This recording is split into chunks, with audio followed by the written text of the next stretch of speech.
Welcome back to another Tera Plays Tera video.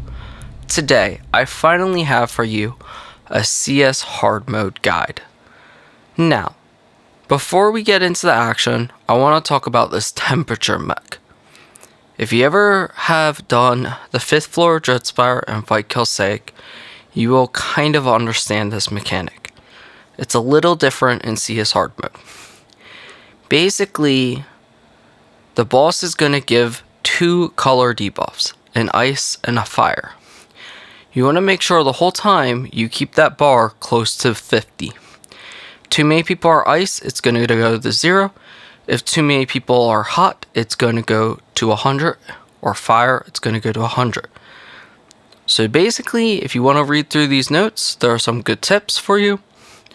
You got to understand someone still has to kill the mini.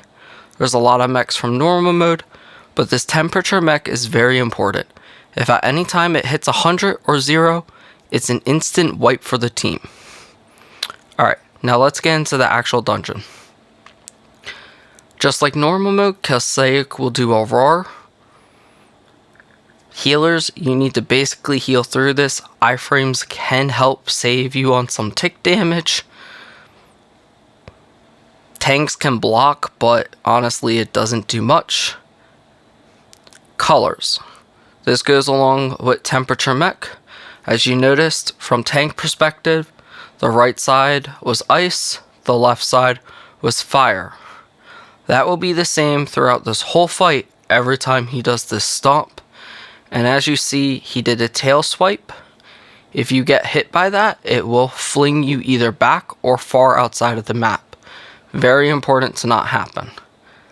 Next, we have the jump mechanic. You just need to iframe it, just like Avenging Talent.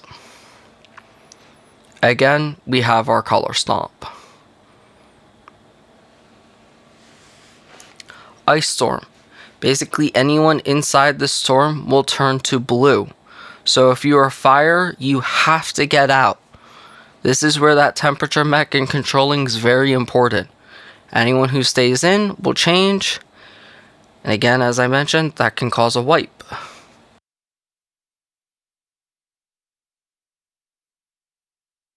Once you get the boss to 84%, he's going to do another roar. This is just like normal mode. You have to get away. If you want to iframe it, go back to yesterday's video. I show how to DFA it as a warrior. Lancers, the timing is about the same for shield. The same for ninja smoke bomb. Those are a bit longer. You can maybe do them a bit early. Sork's warp barrier, probably close to the same timing. Other classes, you'll need to do a double iframe if you want to ignore it, most likely.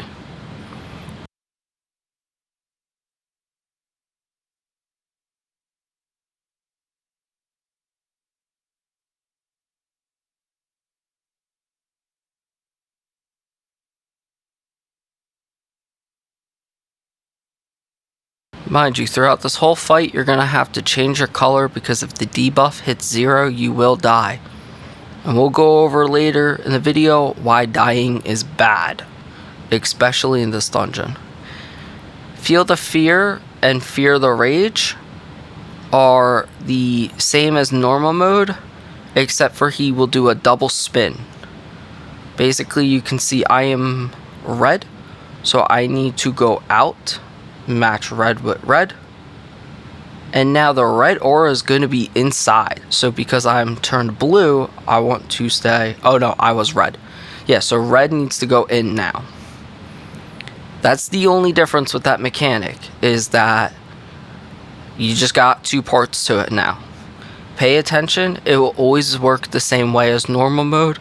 The only change is that the color will rotate positions. That's it. So if red was in, red is now out on the second half. That's the only big difference. Feel the Raging Fire and Ice. This only happens if the bar gets too high or too cold. He's going to change everyone to try and force the temperature up. For the most part, you're going to want everyone to try and take the same color. If the temperature's not too crazy on one side, one person can keep the original color. And then again, you want someone to counterbalance this to bring it back to neutral. But you don't want to make it go immediately down. Range check works the same as normal mode. Anyone who's too far away, the boss will jump at them. He'll stomp his paw down and either create a fire puddle or an ice scrape. These also come in handy that you can use them to change your color. Next we have the mini ad. Again, this works just like normal mode. You gotta kill the correct priest. As you can see, we have to kill the ice mini, which means we need to kill the blue priest. Once that priest is killed, whatever DPS wants to go over and kill the mini ad, they have 1 minute and 30 seconds to kill it. That's different from normal mode where you have roughly 2 minutes. As well as they increase the HP significantly of the mini. For the most part, Reapers are almost the only class that can do it consistently. Warriors can do it if they have enough cooldown and enough damage. Sorks can also do it. Zerks can do it. I've not heard too much of other classes being able to kill the mini.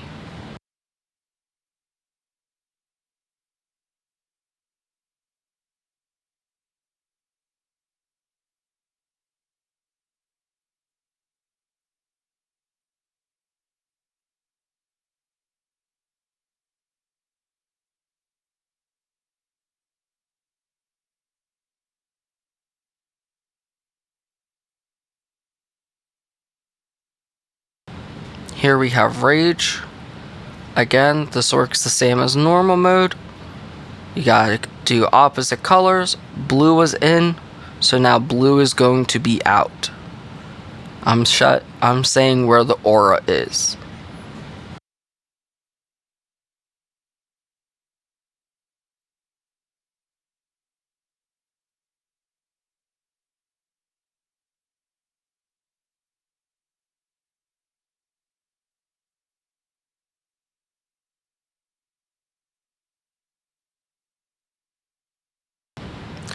This mana field, basically this is how the dungeon has a full DPS check. Over time, the longer you take, the less amount of field you will have to fight Kelsaic. This comes really important once we hit the 15%. But basically it is a DPS check without an actual timed DPS check for the whole dungeon.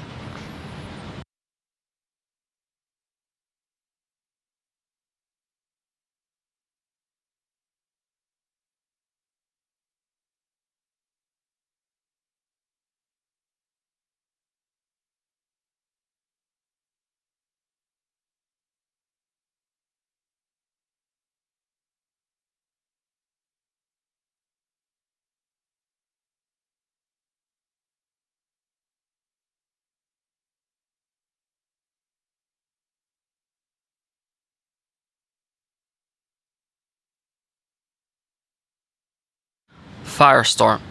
Basically this is just like normal mode. You want to iframe the storm. If you get hit by any of those little meteors, it's going to change your color to fire. Very important. Ice people who have the blue debuff do not change the fire. And once the attack is under 50%, there's an additional meteor that you must iframe. If you don't, you will die. Earlier I forgot to mention with the ice storm, he will leave blue ice puddles under 50%. You'll see those coming up pretty soon in the video. I'll point them out.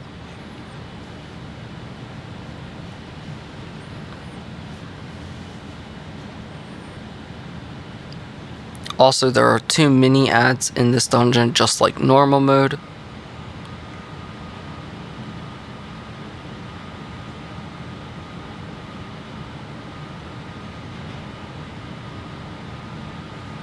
Field of Fear, you can see there are no wings, so the blue aura is going to be outside. I want to match. I'm blue. Blue is out. Blue is now going to be inside. And I should have gone in. No, I was red. I'm good here. Later on in the video, I die because I make a mistake. I will point that out. And I want to point out what happens when you die there. That's me getting flung black. Luckily, the priest is able to use Arise and protect us from that.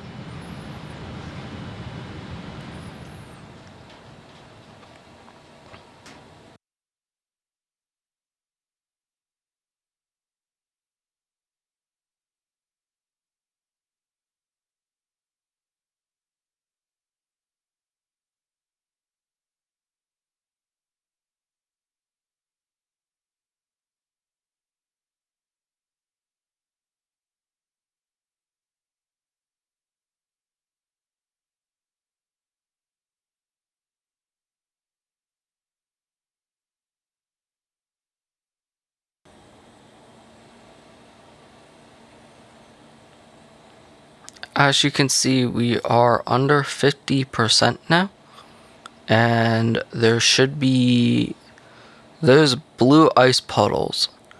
Basically, those will freeze you. You don't have to worry about them, though, changing your color. They don't do that, but they do quite an okay amount of damage, and if they're all stacked up and you get stuck, it could cause some significant issues, especially when you gotta take a different color.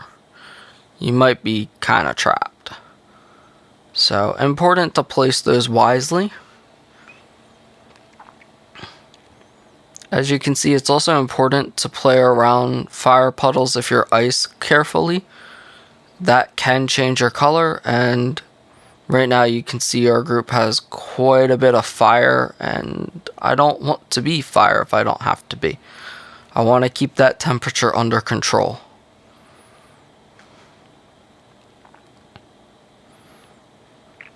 It's also a safe bet to assume anytime the boss does a straight up and down jump, he is going to follow it up with colors, so be prepared to change if you need to then. That was the extra meteors under 50%. It's very important to dodge all of that, especially if you're ice. It does a lot of damage, almost likely kill, but if you are ice and it doesn't kill, you are now going to be fire, and again, that could cause a wipe if the temperature's too hot.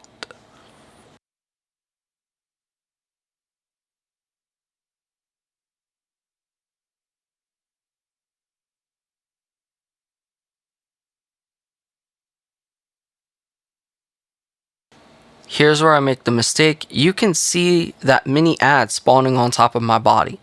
That happens anytime anyone dies between 85% and 15%. Roughly 85, 84.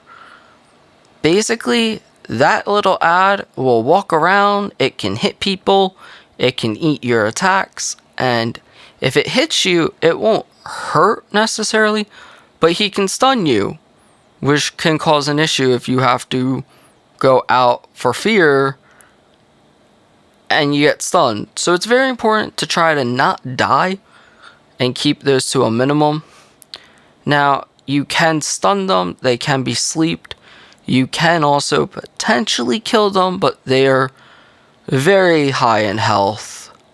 So the best bet's just to wait out their timer or let them naturally die by attacking the boss and keep trying to stun them when you get a chance to.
By the way, if I haven't mentioned, the front paws, the basic attacks can change your color.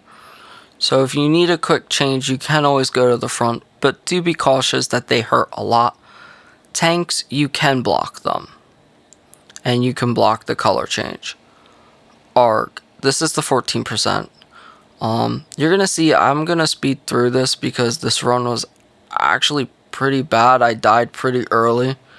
And basically, I'll show a better version where I don't die and can explain a lot more. But at this point, at 14%, your goal is to just survive. The boss is going to implode in himself. And it's every second is 0.1 of his HP. You can attack him to do damage and reduce that timer, but I think a friend and I did the math, and it's about 2 minutes and 30 seconds you have to survive, roughly. Every attack you do can shorten that timer. The things you'll see here is these waves. You want to jump over them. You'll see those falling meteors. You can actually iframe them, or just move away from that area if you can get out in time. And then the third and final thing that you will see, well, my bad, there's actually 4 things.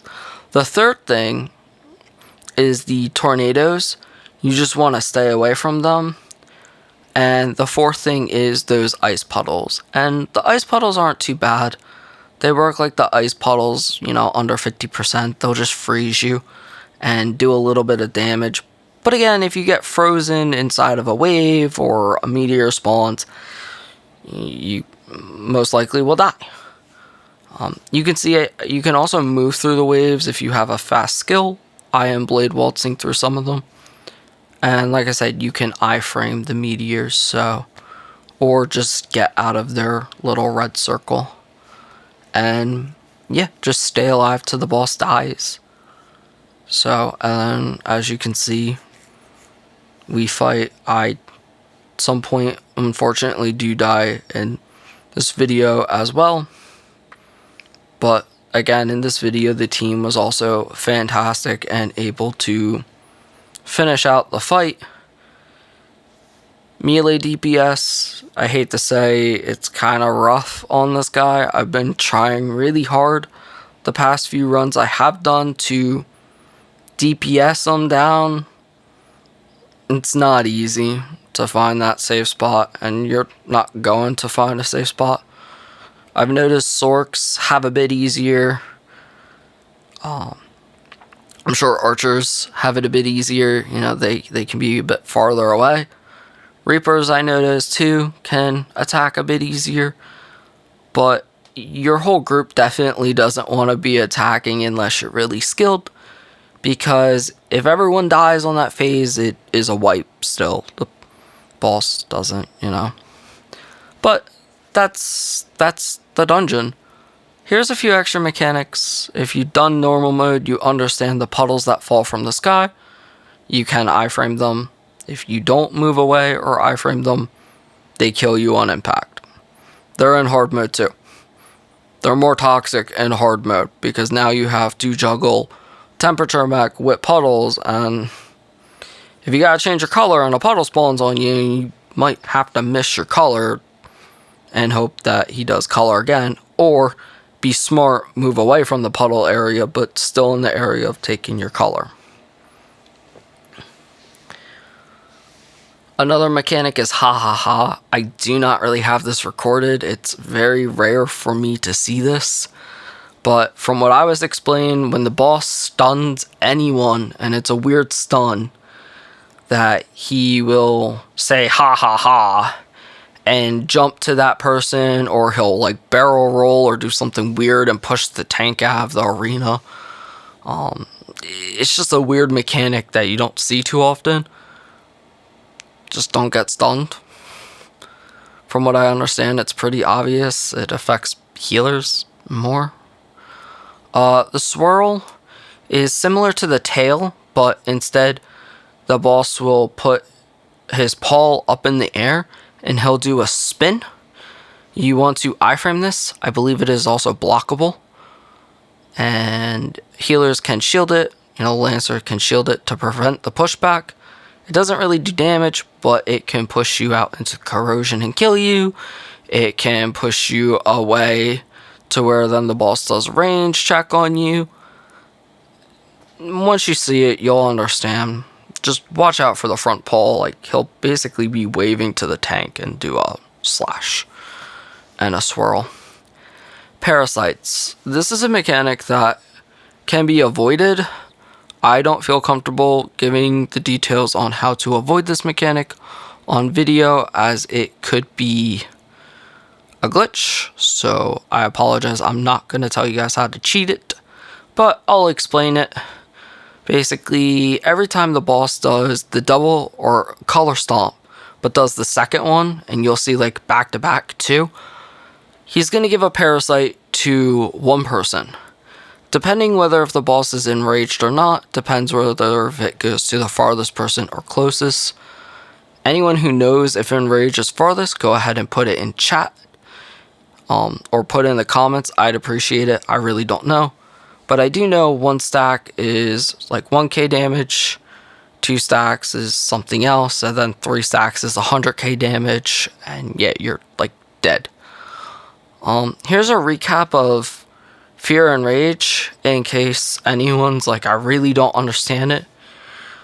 Basically, go watch the CS normal mode guides, go run CS normal mode, learn Fear and Rage from there, understand how to represent where the aura is, what your color is, and then just know for hard mode, you do it twice, back to back. That's it. It's nothing challenging. It's nothing special. That's the end of the guide. If I missed anything, please feel free.